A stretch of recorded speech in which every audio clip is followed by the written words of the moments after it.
of the Independence City Council for Tuesday, January 22nd, 2019. Our invocation this evening will be offered by Elizabeth Strobel, pastor of Trinity Presbyterian Church. If you would please stand for the invocation and remain standing for the Pledge of Allegiance. Let us pray. We give you thanks, O God, for the men and women in our community who seek justice, love mercy, and walk humbly with you. This holiday week, we especially thank you for the legacy of the Reverend Dr. Martin Luther King Jr., who looked at the world through your eyes and saw truth and dreamed of hope. We ask that you would give us the same courage of conviction, the same passion for peace, thirst for justice, and a tireless quest for communities that are equal, flourishing, and free. Bless our city council and city leaders tonight, that all business conducted here would be to your glory and in service to all who have need. We ask this in your holy name. Amen. Amen. I pledge allegiance to the flag of the United States of America and to the republic for which it stands, one nation, under God, indivisible, with liberty and justice for all.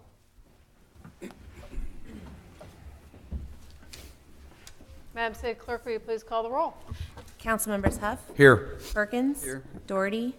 DeLucy. Here. Robertson. Here. Van Camp. Here. Mayor Ware. Here. Tonight we are beginning our new policy of citizens' request to speak to the council. As many of you may know, we've made a change to this policy recently. You do not any longer need to sign up in advance to speak, but if you are here to speak to the council this evening, if you would please come forward to the front of the room, and the clerk will just take your name so we can introduce you. We do have one citizen who did sign up to speak in advance. Crystal Henley requested to speak to the council regarding the homeless population. Ms. Henley, are you here this evening? Okay. Are there any other citizens who wish to speak to the council this evening? Okay, thank you very much. Then we will proceed with our presentation resolutions. This is a resolution recognizing Mary Jeter, Meter's Record Clerk in the Power and Light Department, as the Employee of the Month for January 2019. Madam City Clerk. Whereas the City Employee Recognition Program recognizes outstanding performance by employees of the City of Independence, and whereas an employee committee selects the Employee of the Month for exhibiting the qualities and ideals that best represent public service, and whereas the Employee Recognition Committee has selected Mary Jeter, Meter Records Clerk in the Power and Light Department, as the Employee of the Month for January 2019. Now therefore be it resolved by the Council of the City of Independence, Missouri as follows. That the City Council of the City of Independence, Missouri joins in recognizing Mary Jeter as City Independence Employee of the Month for January 2019. Okay, is there a motion for approval? So moved. Second. It's been moved and seconded. Is there any discussion? Hearing none, please call the roll. Councilmembers Huff. Yes. Perkins. Yes. DeLucy. Yes. Robertson. Yes. Van Camp. Yes. Mayor Ware. Yes. Mary? Oh, there you are. Okay. Unfortunately, we've sort of misplaced your bio that I usually read. We've really botched your Employee of the Month presentation for this month, but we're very appreciative of the work you've done in the city, and I know especially it's been quite a challenge of late, so thank you very much, and congratulations on your recognition.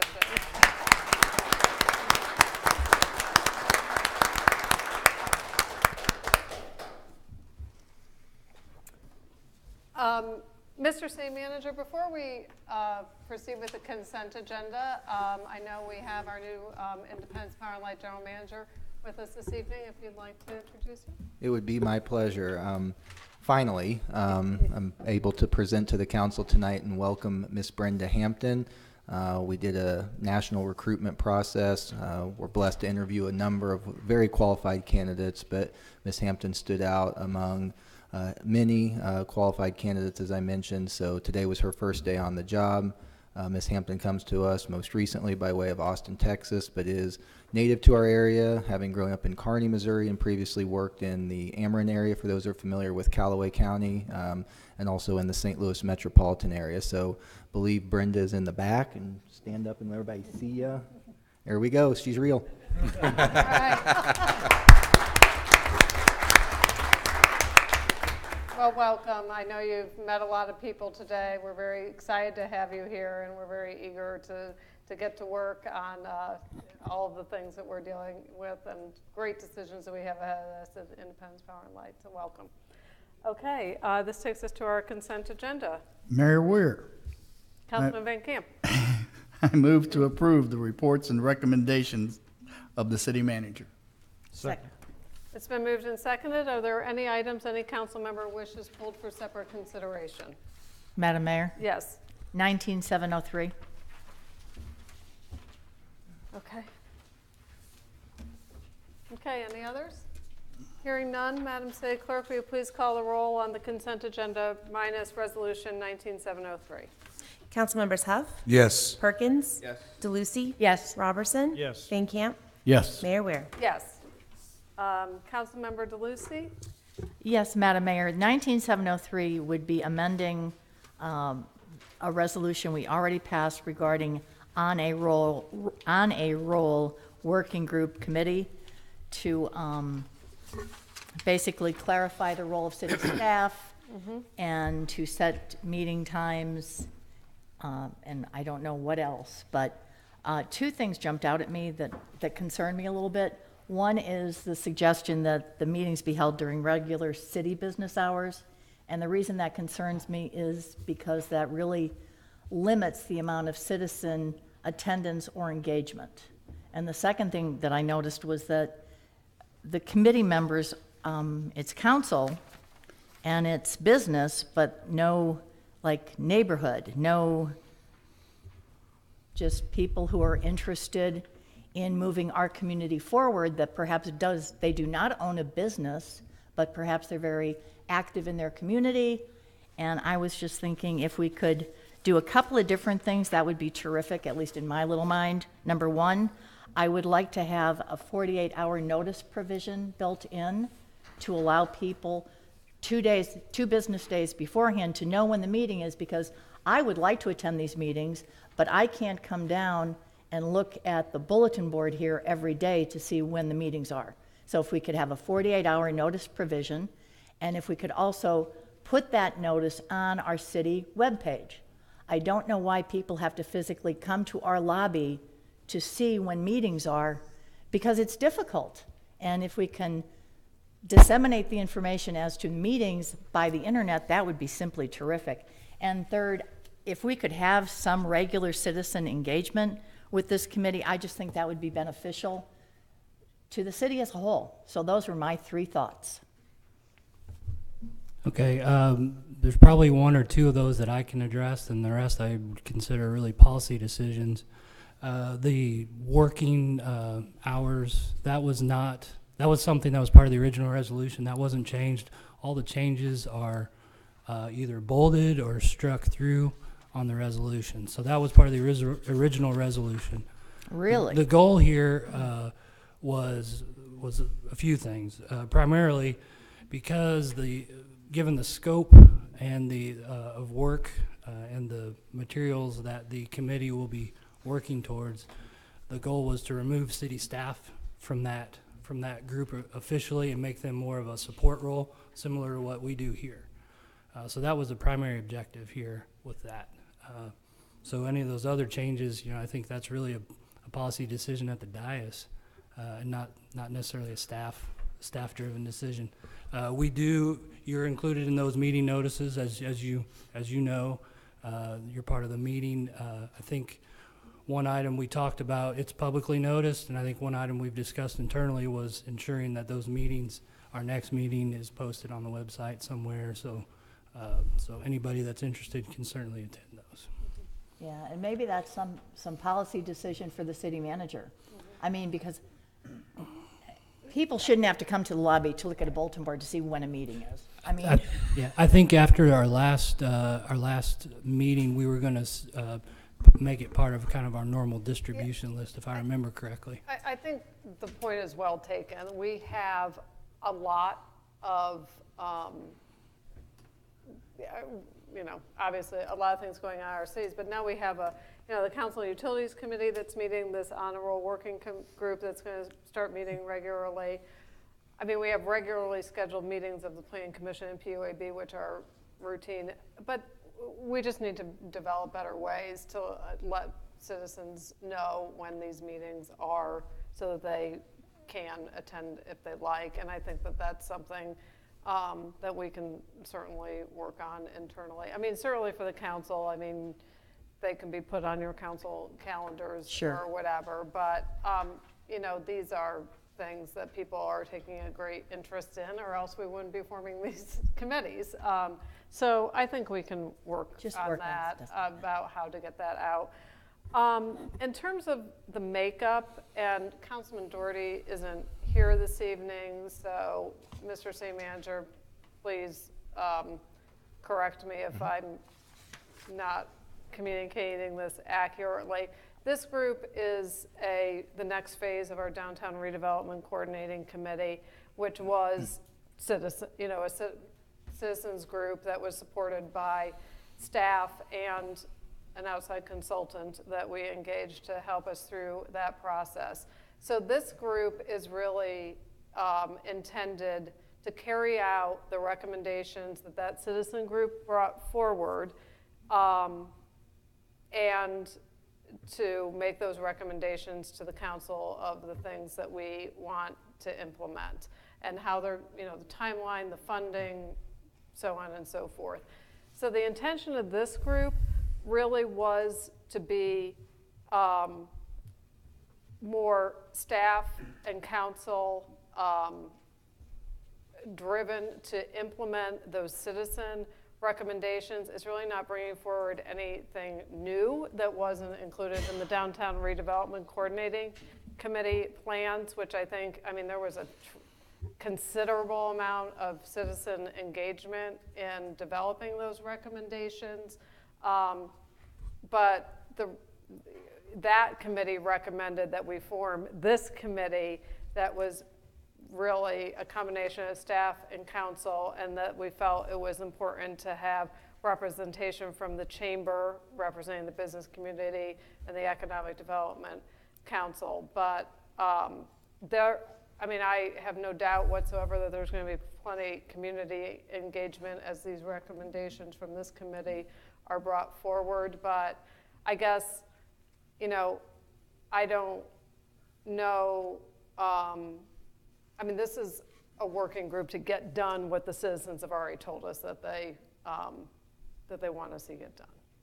Is that accurate? Yeah. So I just don't know if having more citizens involved, because it's a really nuts and bolts tactics and strategies about how we're going to carry out the vision that the community has provided us with.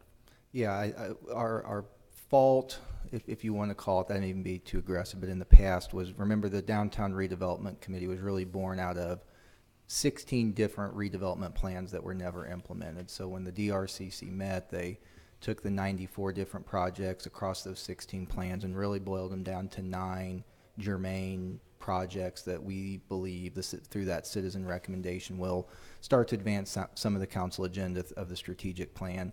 This is the accountability mechanism, if you will, that's making sure that these don't become the next plan that never got implemented, the next 9 recommendations that fell off.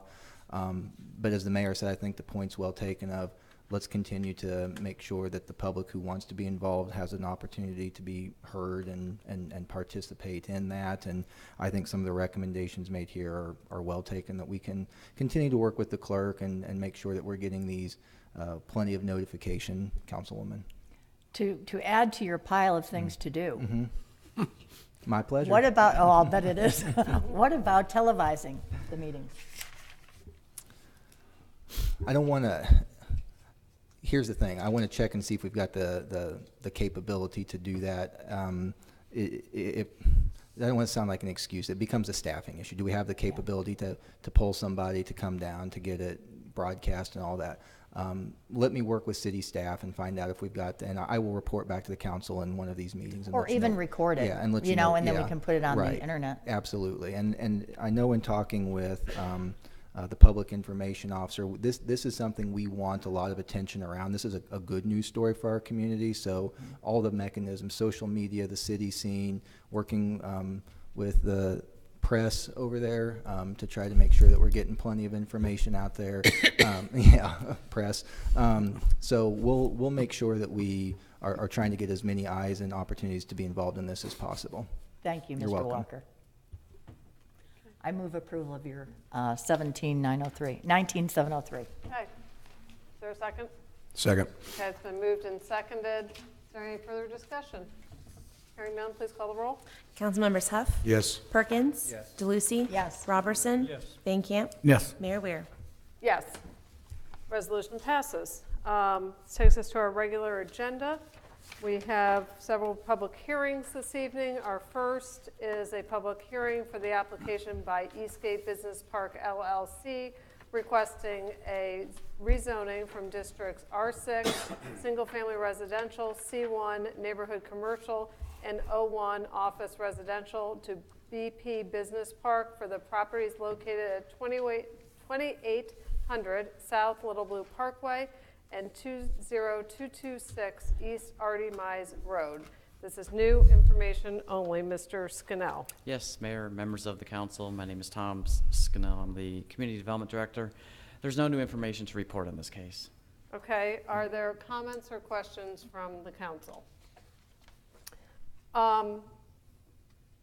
I have a question, Mr. Scannell. In looking at this, in this rezoning request, I did not see a development plan or a developer associated with this request. Have there been any development plans submitted to the city for this property? No, there have not.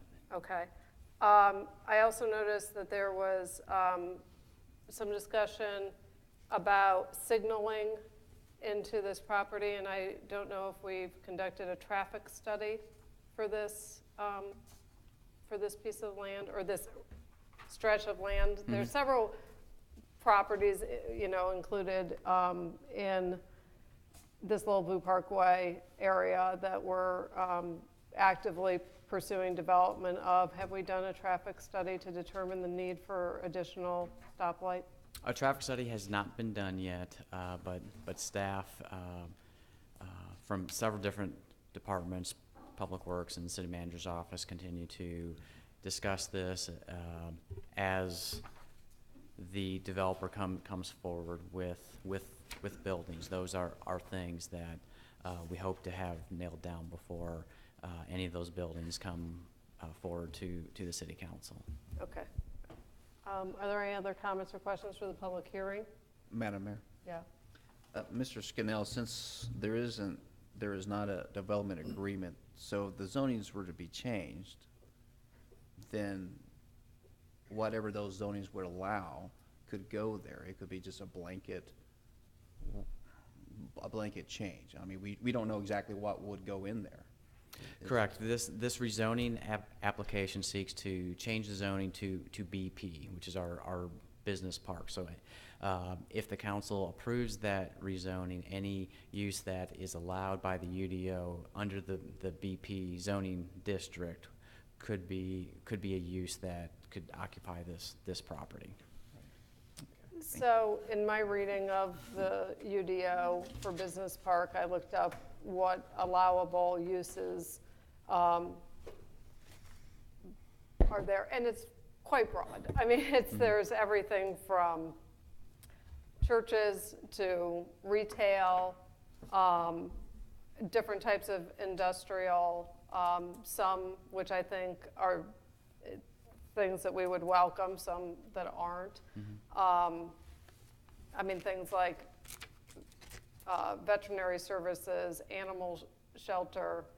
I mean, it's a gas stations. I mean, there's a lot of things that fall under that business park zoning. Correct, yes. And we don't have we don't know specifically with this rezoning what type of development they're intending or have in mind for this rezoning. What they discussed, what the applicant discussed at the Plan Commission meeting was the business parks that you see in our neighboring communities, Lee Summit and Blue Springs, where you have the large industrial type buildings with parking lots, large areas of green space and landscaped areas. Those types of uses that are more office than the heavy manufacturing that you might think of in with other developments. Okay. Any other comment? We're still in a public hearing. We still can have discussion after the reading of the ordinance. Is there anything? I just want to, if there's anything else from Mr. Scannell for the public hearing, I'll close the public hearing. I'll ask one more Yeah. question. So as it's zoned now, though none of those things could go in, it would have to be rezoned anyway, right? Even for industrial, it would have to be rezoned. Correct, yes. So, Yeah. so we would have to rezone it for really any major business to go in there. That is So correct. this would open it up. Correct. Thanks. Yeah. Okay, I'm going to close the public hearing. Madam City Clerk. Bill number 19-001, an ordinance amending the zoning district map as to 2 tracts of ground located at 20226 East R.D. Mize Road and 2800 South Little Blue Parkway from District R6 Single Family Residential, O1 Office Residential, and C1 Neighborhood Commercial to BP Business Park in Independence, Jackson County, Missouri. Second and final reading. Is there any discussion? I do have a question. I don't know quite who to ask. I guess Mr. Scannell, since you're there. Why don't we have a development agreement? I mean, we're looking at rezoning something, but yet we're not quite sure what's going there. So my question is, are we looking at having a development agreement in the next month? In the next 6 months? Do you have any idea? Don't know. That's something that we'll be working with the applicant on developing that, and once we have something to bring forward, we will bring that forward. Councilwoman, I'll jump in on that. I will certainly tell you it's not for a lack of interest or effort. We've obviously made development of an industrial park a major priority. As we've talked ad nauseum, the city did very well for many years of attracting retail development, and that served us well. But the advent of online sales and just what those jobs pay, we really want to attract better paying jobs and see industrial and business park type projects bringing that in. So we've really cast a wide net and been working diligently. I would just say that as we sit here tonight, obviously we just don't have that locked down yet, but it's certainly a major priority of ours still, one that I would say is not optional. We have to get going. We've had a lot of nibbles, just haven't closed a deal yet. Well, my feeling is this is a project that we've worked on for many, many years, is to attract industrial business park development to the Little Blue Valley. I mean, this community spent 35 years building that road so that we could open this up for development. And we had our Economic Development Council here just a few weeks ago giving their quarterly report and really encouraged that we pursue this type of development in the valley. So I certainly am very supportive of that opportunity.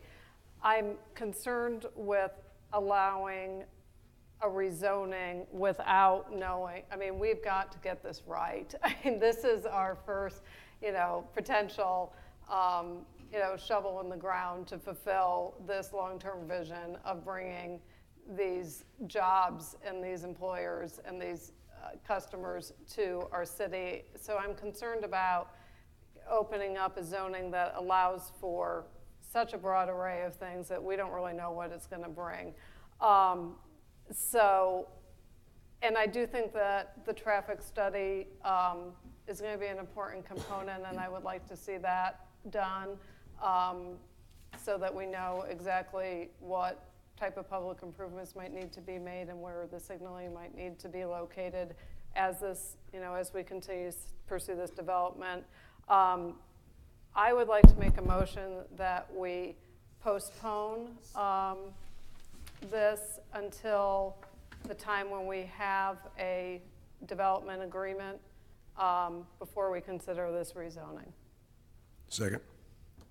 It's been moved and seconded. Is there more discussion? Councilman?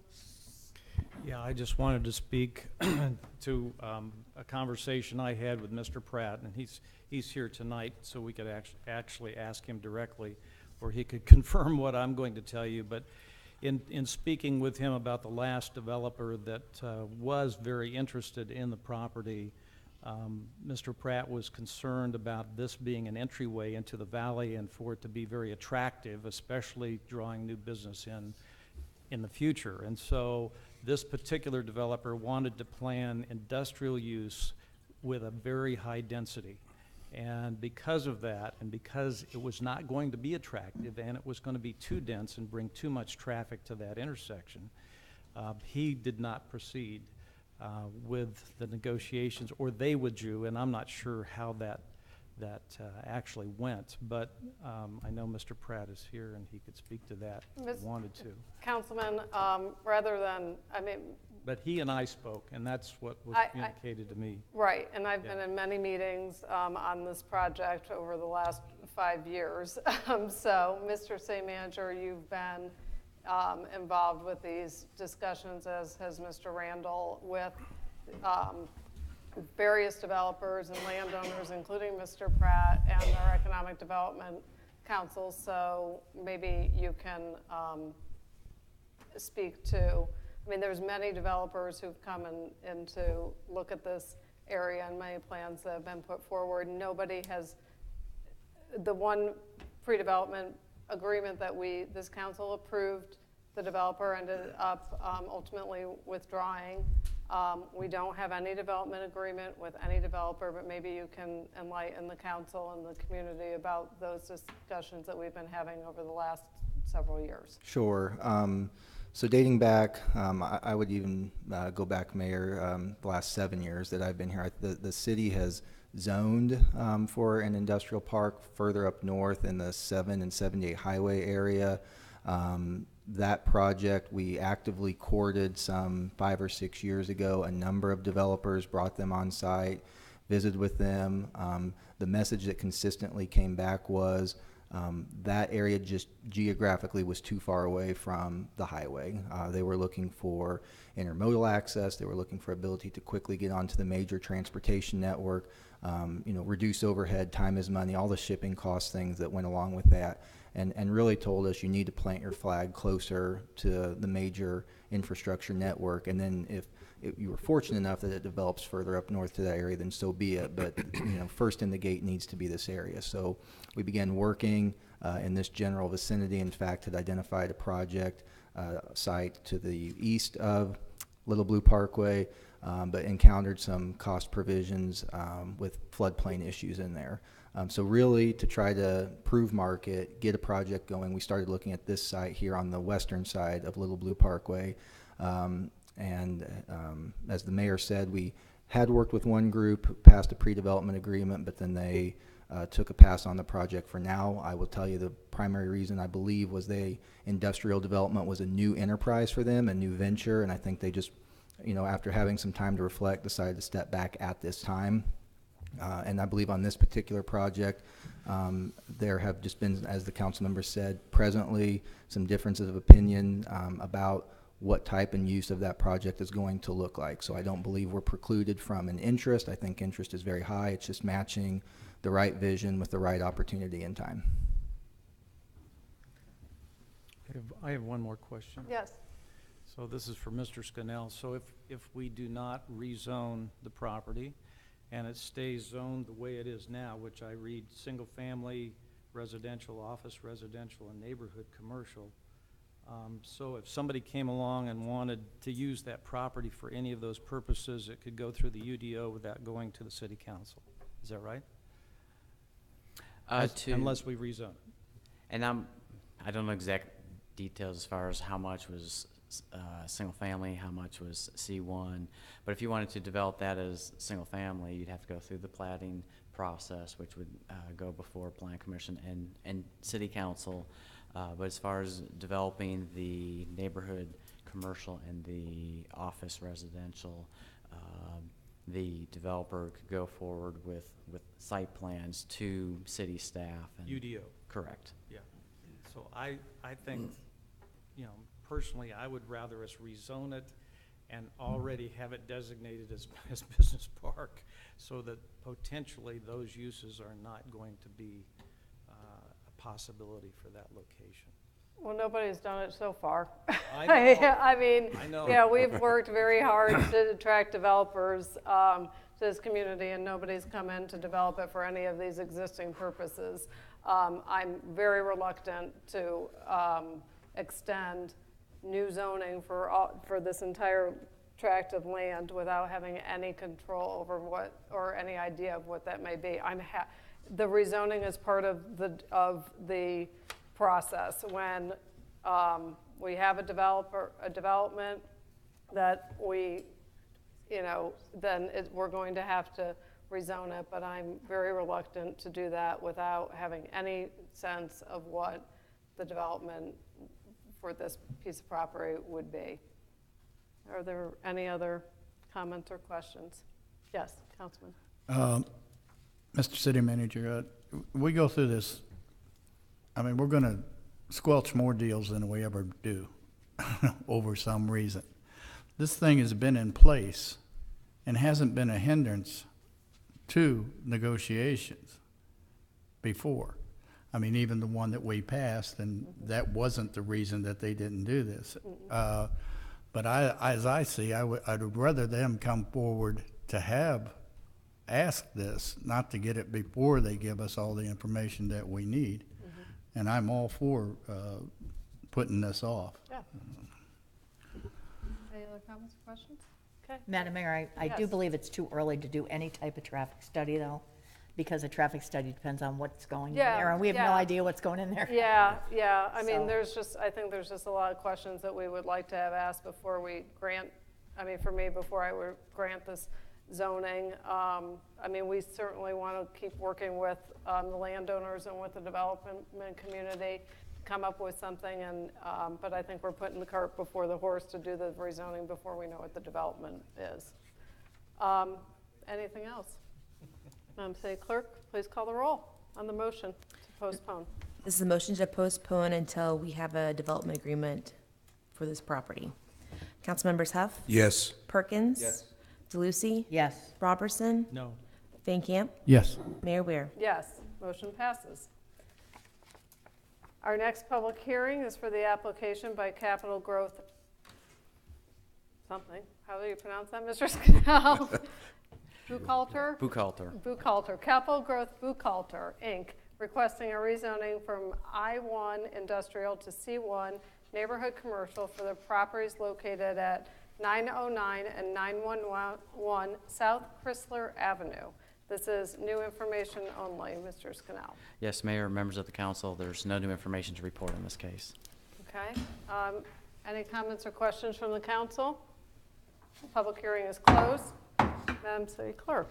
Bill number 19-002, an ordinance amending the zoning district map at 909 and 911 South Chrysler Avenue from District I-1 Industrial to C1 Neighborhood Commercial in Independence, Jackson County, Missouri. Second and final reading. Is there any discussion on this bill? Madam Mayor. Yes, Councilman. Thank you, Mayor. I've had some discussions with the neighborhood surrounding this proposed site. Have not heard anything negative here. This seems to be a good project that would remove some blight there and enhance the city's sightliness over there. So I am in favor for this. Very good. Any other comments or questions? Hearing none, please call the roll. Councilmembers Huff? Yes. Perkins? Yes. DeLucy? Yes. Robertson? Yes. Van Camp? Yes. Mayor Ware? Yes, ordinance passes.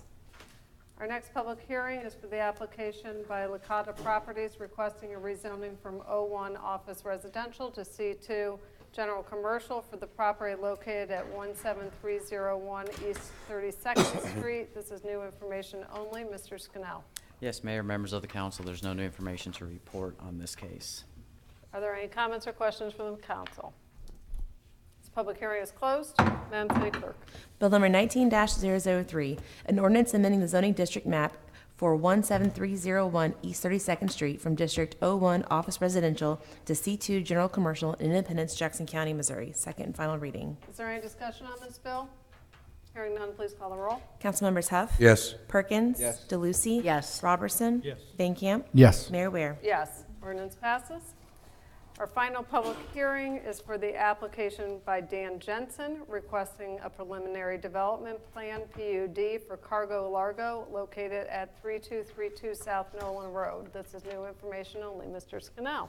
Yes, Mayor and members of the council, there's no new information to report on this case. Are there any comments or questions from the council? This public hearing is closed. Madam City Clerk. Bill number 19-004, an ordinance approving a preliminary development plan for Cargo Largo located at 3232 South Nolan Road. Second and final reading. Is there any discussion on this bill? Hearing none, please call the roll. Councilmembers Huff? Yes. Perkins? Yes. DeLucy? Yes. Robertson? Van Camp? Yes. Mayor Ware? Yes, ordinance passes.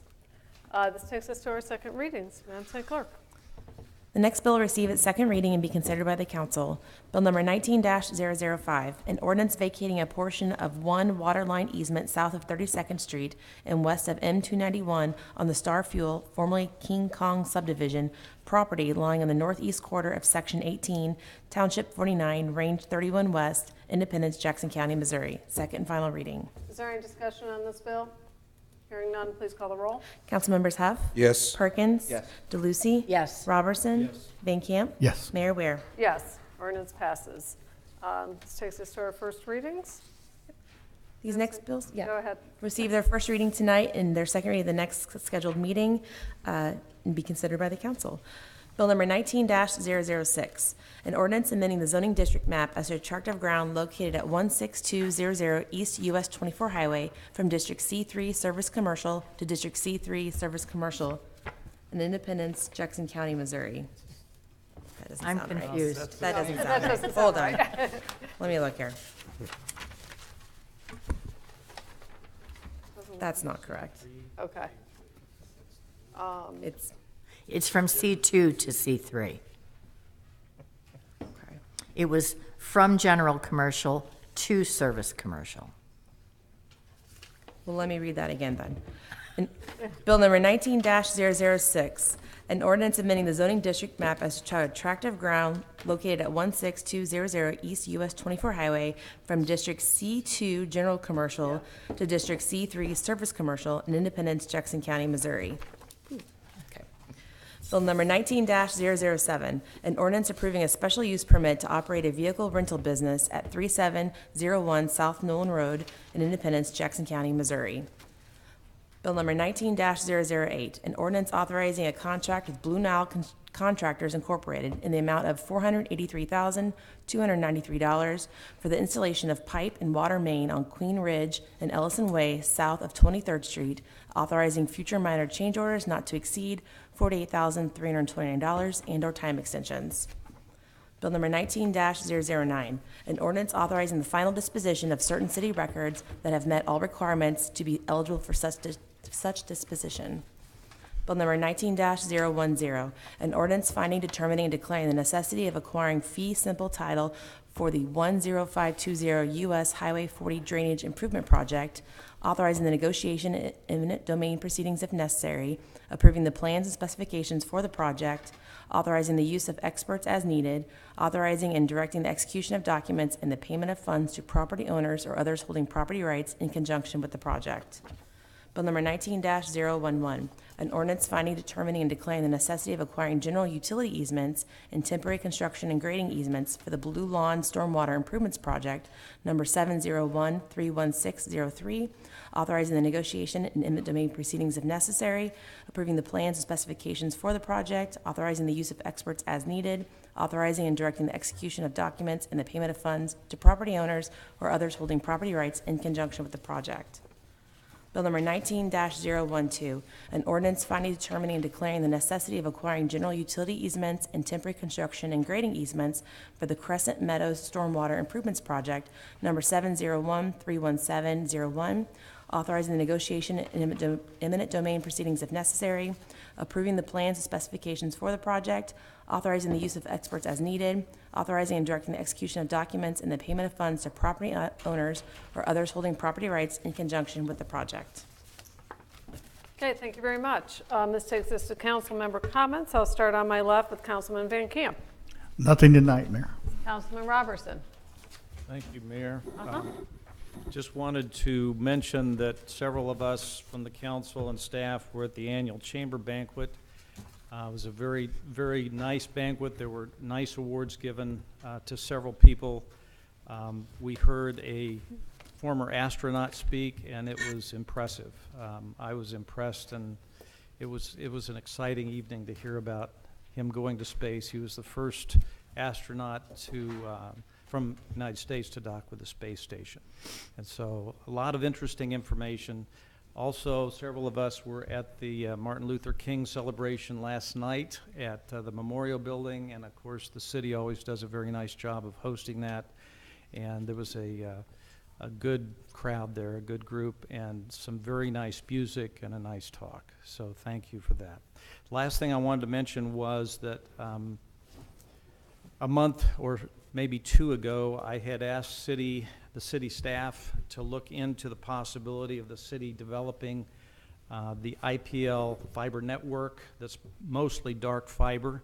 I think there's only 2 fibers that are being used right now by the independent school district, because that fiber network goes to every single independent school and all of our substations. And so I believe they're using Bluebird as their internet provider.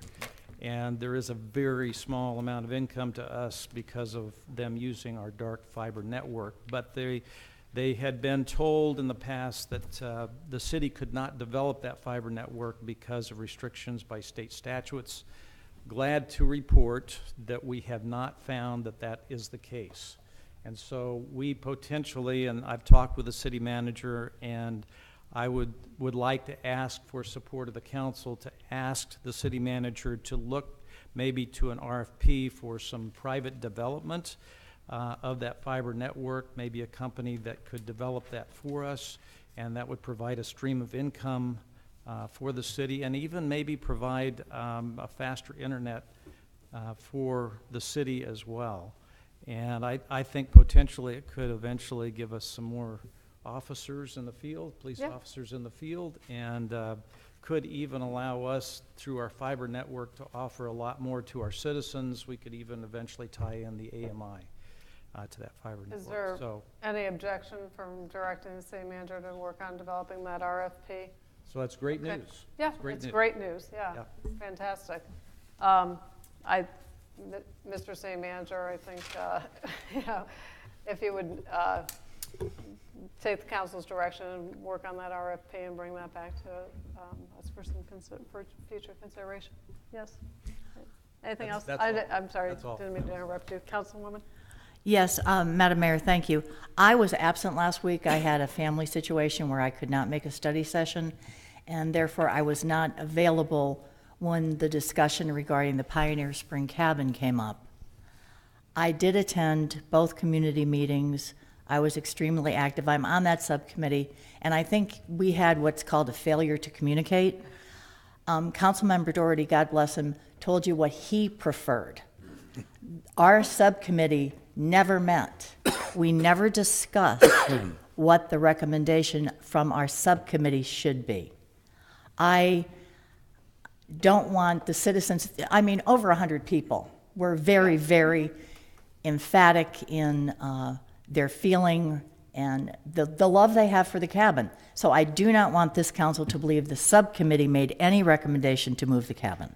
Mm-hmm. We still have to meet. Okay. And it could be our recommendation. Mm-hmm. I don't know. Okay. But for right now, no, we didn't. Okay. So could everybody please calm down? We will get together. Yeah. Okay. Thank you for clarifying that. I would, you know, I did appoint this 3-person committee, which is, you know, one of my prerogatives under the charter. I would like the committee to meet and bring forward a recommendation, a formal recommendation, you know, that's the consensus of the subcommittee so that we can move forward with it. We have a number of options. I think some of them certainly are absolutely not desirable. One is to just demolish it. One is to leave it and do nothing. So, I would appreciate if that we could have a formal recommendation from the committee. I know the rest of the council would as well. But thank you for clarifying. Madam Mayor? Yes. If I can continue Yeah. that conversation, I have spoken to Councilwoman DeLucy and Councilman Doherty, Yes. excuse me, about getting together and setting up a time to where we can have that formal discussion and come back with a recommendation to the full body. Great. Okay. Anything else? Well, since you have the floor, I'll go to you. Anything else, Councilmember Perkins, this evening? Yeah, actually I do. I want to say thanks to our IPL crews and our first responders and also our water crews who get out there in this cold weather. I went to work a couple Saturdays ago, and they're out there repairing some kind of water line off a 24 highway. And these guys and gals are out there working in this cold weather. It's just not our first responders who are out there responding to incidents and things that take place, but it's our non-first responders as well that are out there working and making sure this city runs smooth and in these weather conditions. So I want to say thank you to those men and women who are out there in the 20s and working their butts off to make things run smooth. Okay, thank you. Councilman Hope? I have nothing. I had the opportunity to travel to Jefferson City to attend the Governor's State of the State address. I'm sure many of you have watched it or heard reports about it. He did a very nice job. He's very consistent in his themes, which we've heard since he took office.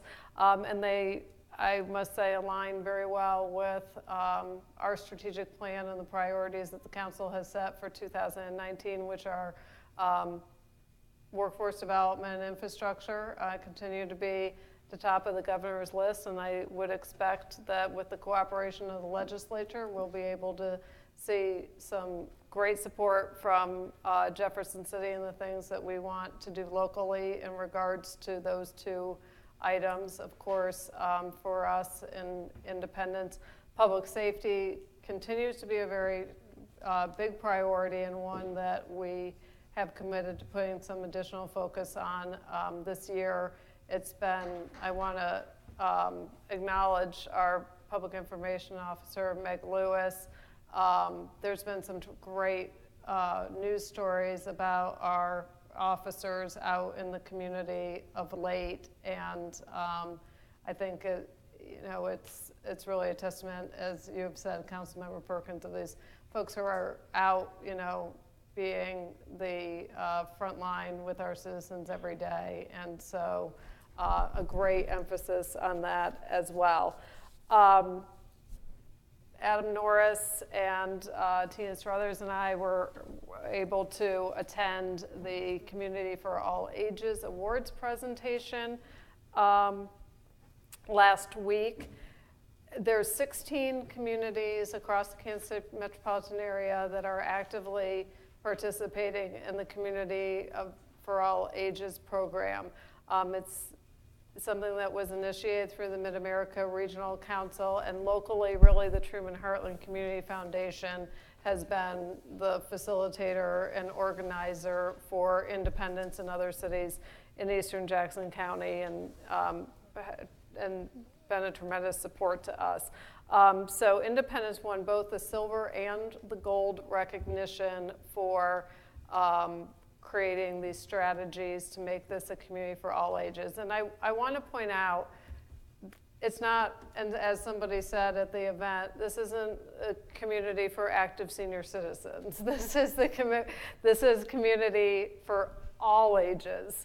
And while there tends to be a focus on access and mobility for senior citizens, I think that the reason that Independence is being recognized is because we're taking into account the needs of people of all ages in our community.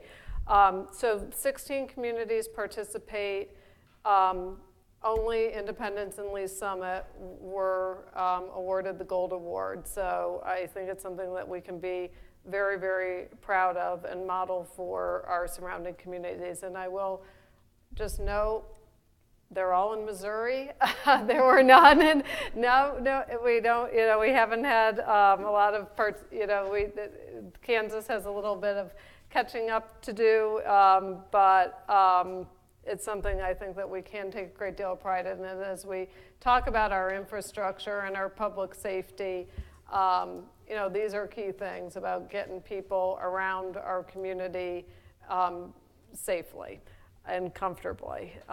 So thank you to our staff who has helped us so much, especially in the Community Development Department, developing these policies that the council has adopted to win these types of recognitions and serve our community. Mr. City Manager, anything else this evening? Yes, two quick items, Madam Mayor, members of the council. Next Monday night, for the second consecutive week, we will be having our study session at the Independence Utility Center, and that was the first time we did that 2 weeks ago. We got some questions from citizens about availability of broadcast, so we'll get information out, but I want to communicate this tonight. Because of the technology at the Independence Utility Center, we are not able to broadcast that live on City 7. Unlike last meeting where we had some technical difficulties, we will be streaming that online and then rebroadcasting that on City 7 throughout the week. And we'll publish the broadcast schedule for those that would prefer to watch it on their television rather than live on streaming on their computer or other device. So just want to get that communicated for the benefit of the public. The second item, we've obviously had a rash of winter weather, which has left some storm damage in our area. We've gotten questions about tree limb and debris drop-off related to those storms.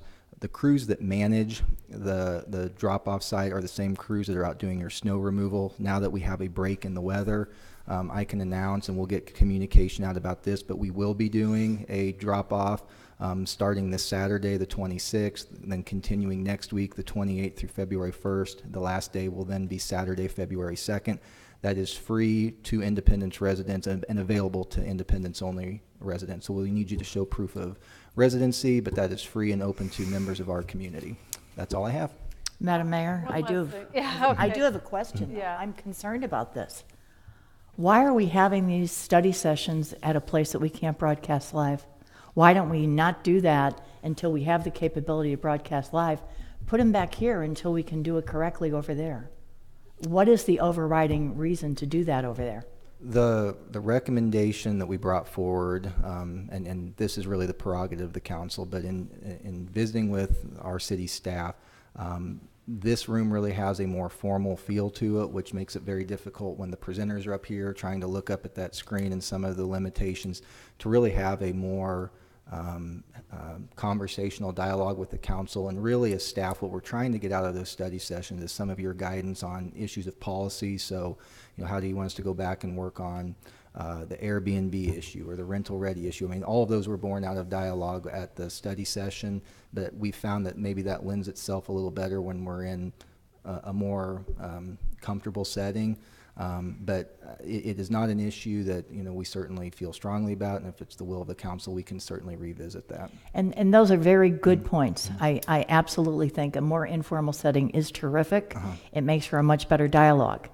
But balanced against that is what I see as the citizens' overriding concern to be aware of what's happening in their city and what are we talking about. And I know a lot of people who do not get on their computer and who have time Monday night and they're not going to think about watching it later during a work week. Yeah. I am really concerned about this. Are we fixing the problem out there or what? Hold on. What we're doing right now is working on investing in this room to have better broadcast capabilities here. I will tell you that when we pulled the numbers down of folks that are tuning in, that's averaging about 7 viewers per week that we're having on City 7. That's just the numbers that we get, so I don't think we're winning sweeps week right now. You mean 7 people watch it live on TV? Yeah, right. I find that hard to believe from the numbers yeah. that I'm hearing. Yeah, I was a little surprised too, but that's on average what we're pulling down. If I may. Yes. I found the room to be too little. It didn't do what, I mean, it made it almost cramped. and for citizen participation and to have the things that you suggested, it didn't lend itself to that atmosphere for me.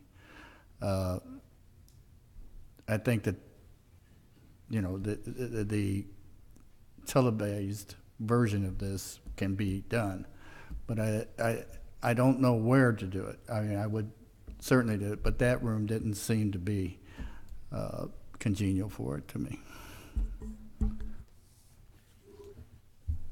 Anything else? I just really think we should move it back here until we have it straightened out. I mean, I don't know if I need to make a motion or if we can just do it. Well, I think, I mean, we certainly had some challenge. I mean, it was the first time we attempted to do that. That's where the PUAB always has their meetings, and you know, they actually, although they can't be broadcast live on City 7, the quality of their meetings is much better than ours. I get a lot of comments from citizens who say they can't hear us when in this room. I don't have a strong feeling about one way or the other. I think after doing it there one time, we could maybe try it one more time and see if we can fix some of the problems. I mean, we typically have our fourth Monday study session in the conference room, which is also not televised live. We've had problems in this room where we haven't been able to televise it live, and it is a problem. I mean, we need to make a major investment in City 7 to be able to televise many more meetings live, not just the council meetings. I think I would be willing to try it. We have a study session coming up next week, see if we can improve the layout and certainly the online, which is where I received most of my comments, was that it wasn't online. We know that the people who, those comments came to me online, so I know those people, have access to a computer. I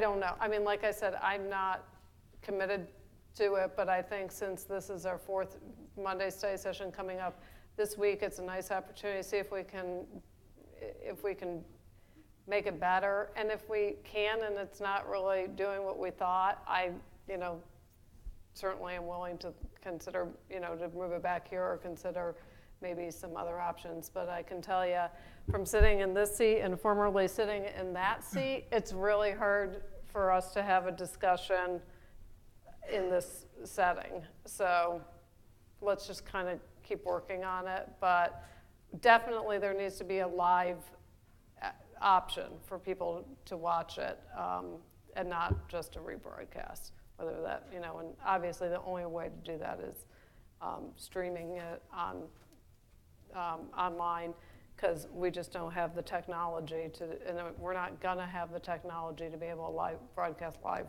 from that facility or any other off-site facility on City 7 anytime soon. I do have one more public service announcement, I guess. There's already been some cancellations for tomorrow with the weather that's probably here now or moving in. So I just wanted to make people aware of that, to be checking on cancellations for tomorrow, and certainly anything that affects you in terms of, I mean, I don't anticipate we're going to have power outages, but hopefully on Ms. Hampton's first day we won't.